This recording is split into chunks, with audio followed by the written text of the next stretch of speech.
দীর্ঘ 2 বছর ধরে খুব ভুগতেছি। ঠিক আছে, অনেক জায়গায় দৌড়াইছি, কোনো জায়গায় ট্রিটমেন্ট ভালো পাই না। যেখানে যাই সেখানেই বলে যে আপনার অপারেশন করার জন্য অপারেশন।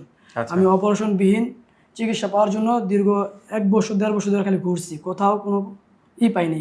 আর ওনার সাথে কথাবার্তা বলার পরে খুব ভালো লাগে তার কথাগুলো। আর সে সমাধানও দিল আমাকে। সমাধান দেওয়ার পরে সে কিছু ওষুধ লিখে দিচ্ছে আমাকে, নিয়ম কানুন দিচ্ছে। নিয়ম কানুন গুলো মানছি, মানার পর দিকে অনেকটা সুস্থ হয়েছে, অনেকটুকু ইমপ্রুভ করে গেছে। মানে ওই স্যারে ভর্তি নিল 10 দিন, আমি আজকে 10 দিন হলো স্যার। এই 10 দিনের ভিতরে আল্লাহর রহমতে অনেকটা সুস্থ, যেটা বলার বাইরে। এই যে আমার সাথে সিঁড়ি দিয়ে উঠে আসছেন, একটা সময় এইভাবে সহজভাবে একদম স্বাভাবিক মানুষের মতো সিঁড়ি দিয়ে ওঠানামা করাটা কতটা কষ্টদায়ক ছিল? জি, খুব বেদনাদায়ক ছিল। আমি একটা সিঁড়ি থেকে আরেকটা সিঁড়ি পাড়া দিতাম, আপনার খুব হাঁটু ভেঙে যেত, মানে ঠিক মতো পাড়া দিতে পারতাম না। আসসালামু আলাইকুম দর্শক, কেমন আছেন আপনারা? আশা করি সবাই ভালো আছেন, সুস্থ আছেন। আজকে আমাদের সাথে এখানে উপস্থিত আছেন আমাদের একজন ভাই, যিনি এভিএন রোগে আক্রান্ত। দীর্ঘদিন যাবত উনি এভিএন রোগে আক্রান্ত ছিলেন, পেশায় একজন ব্যবসায়ী। আমাদের কাছে এসেছেন অনেক আশা নিয়ে। আসুন দর্শক, পরিচয় হয়ে আমার আজকের পেশেন্টের সাথে। আসসালামু আলাইকুম। ওয়ালাইকুম আসসালাম। কেমন আছেন আজকে? জি আলহামদুলিল্লাহ ভালো। আপনার নাম এবং পরিচয়টা যদি একটু বলেন। আমার নাম হৃদয়, আমি সাভার নবীনগর থাকি। ঠিক আছে, কাপড়ের ব্যবসা করি আপনার। ঠিক আছে, দীর্ঘ 2 বছর ধরে খুব ভুগতেছি। ঠিক আছে, অনেক জায়গায় দৌড়াইছি, কোনো জায়গায় ট্রিটমেন্ট ভালো পাই না। যেখানে যাই সেখানেই বলে যে আপনার অপারেশন করার জন্য অপারেশন। আমি অপারেশনবিহীন চিকিৎসা পাওয়ার জন্য দীর্ঘ 1 বছর 1.5 বছর ধরে খালি ঘুরছি, কোথাও কোনো পাইনি। বিভিন্ন ডাক্তারের কাছে ঘুরেছেন? জি ঘুরেছি, কোথাও কোনো সমাধান পাইনি। ম্যাক্সিমামই কি বলেছে যে অপারেশনের কথা? হ্যাঁ, ম্যাক্সিমামই অপারেশনের কথা বলছে সবাই। তো আপনার পরিবারের উপার্জনক্ষম ব্যক্তিকে আপনি? হ্যাঁ জি আমি। সো যদি আপনার বড়সড় কোনো ধরনের ক্ষতি হয়ে যায় বা অসুস্থ হয়ে পড়েন বা বিছানায় শয্যাশায়ী হয়ে যান, সেক্ষেত্রে উপার্জনক্ষম ব্যক্তি বলতে আর কেউ থাকে না। জি না, মানে একটা পরিবারের ধ্বংস। ধ্বংস। তো যখন হঠাৎ করে জানতে পারলেন যে আপনার এভিএন হয়েছে, কেমন লেগেছিল বা আপনার পরিবারের তখন অবস্থাটা কি ছিল? সবচেয়ে বড় খারাপ লাগছে যে আমার মা বাবার, ঠিক আছে। তারপর আমারও খারাপ লাগছে যে আমার যদি কিছু একটা হয়ে যায় তারা কিভাবে চলবে, কিভাবে ফিরবে, ঠিক আছে। বা আমার একটা মেয়ে আছে সুন্দর, ঠিক আছে, তাদের জন্য কি করব আমার যদি এখন এই অবস্থা হয়, ঠিক আছে। এরকম অনেক ডিপ্রেশনে ভুগছি। তাদের ভবিষ্যতের কথা চিন্তা করে প্রায় আপনি অসুস্থের মতো হয়ে পড়েছিলেন। তো যখন আপনি একবারে প্রায় আশাহত, তো যখন স্যারের কাছে আসেন, জি, স্যারের সন্ধানটা কিভাবে পেয়েছিলেন? স্যারের সন্ধানটা পেয়েছিলাম আপনার হলো যে ইউটিউবের মাধ্যমে। আমি আচ্ছা, ইউটিউবের ভিতরে দিতে স্যারে অনেক সুন্দর করে কথা বলতেছে। আর যারা বলতেছে, যাদের অপারেশন করার কথা বলতেছে, ঠিক আছে, তাদের জন্য বলতেছে যে আমার সাথে একবার যোগাযোগ করেন আপনারা। আচ্ছা, হয়তো একবার পরামর্শ নেন, চিকিৎসা করেন বা না করেন, একবার পরামর্শ নেন। আচ্ছা, ঠিক আছে, পরামর্শ নেন। এই আশ্বাসে আমি এখানে আসলাম। আসার পর স্যারের সাথে কথা বলে খুব ভালো লাগলো। মানে বিষয়টা অনেক এরকম যে আমরা অন্ধকারে কোনো কিছু পাচ্ছি না, বাট সেই সময় যখন একটা আলো দেখতে পাই, ঠিক আলোর মতো করে ডক্টর শফিউল্লাহ প্রধান আপনার জীবনে এসেছে। জীবনে আসছে আমার, ঠিক আছে। তার ওনার বক্তব্য পাই আমি খুব ভালো লাগলো আমার কাছে। তারপরে আসলাম আমার কাছে। আর ওনার সাথে কথাবার্তা বলার পরে খুব ভালো লাগলো তার কথাগুলো।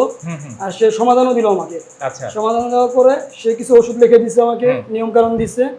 নিয়ম কানুন গুলো মানছি, মানার পর দিকে অনেকটা সুস্থ হয়েছে, অনেকটুকু ইমপ্রুভ করে গেছে। মানে ওই সময়টা মানে কনফিডেন্স লেভেলটা আরো অনেক ভালো লাগছে আমার কাছে, ঠিক আছে।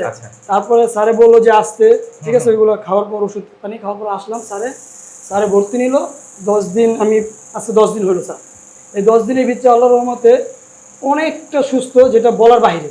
আমাদের এখানে আসার আগে এই যে আপনি ট্রেডমিলে হাঁটছেন, এক্সারসাইজ করছেন, বিভিন্ন ধরনের মেশিনারিজের মাধ্যমে আপনার ট্রিটমেন্টগুলো হচ্ছে, এইভাবে হাঁটাটা কি চিন্তা করতে পারতেন? জি না স্যার, আমি ভাবতে পারিনি এটা। আলহামদুলিল্লাহ, আমার কাছে মানে প্রতিদিনই মনে হচ্ছে যে আপনি আগের থেকে ভালো, প্রতিদিনই মনে হচ্ছে নতুন করে যে আগের থেকে আমি ভালো আছি, এবং আশার আলোটা আরো বেশি বেড়ে গেল। যেখানে ডক্টররা বলে দিয়েছেন যে অপারেশন ছাড়া সম্ভব না, বাট সেখানে আপনি দেখছেন যে অপারেশন ছাড়া আপনি সম্পূর্ণ সুস্থ হয়ে উঠছেন, হাঁটাচলা করতে পারছেন, উঠবস করতে পারছেন।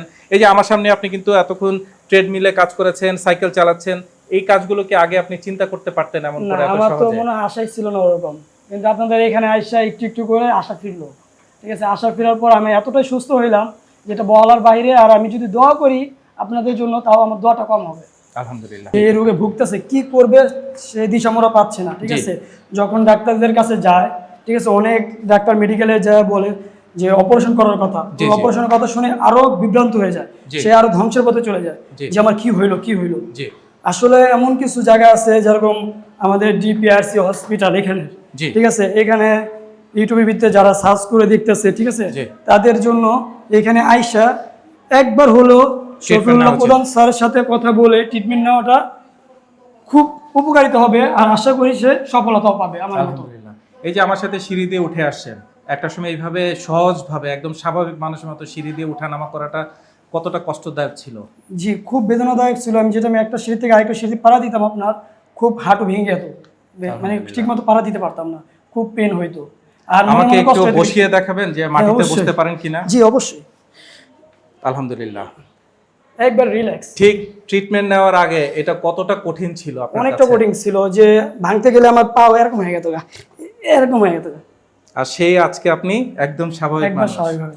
দর্শক, ওনার মুখের হাসি, ওনার কনফিডেন্স লেভেলই বলে দিচ্ছে আজকে উনি কেমন আছেন। নতুন করে আপনাদেরকে আর বলার কিছু নেই। যদি অসুস্থ থেকে থাকেন, আপনি বা আপনার পরিবারের কেউ, নিচের দেখানো নাম্বার, শুধু এই নাম্বারটা হতে পারে পুরো জীবন বদলে দেওয়ার মতো নাম্বার।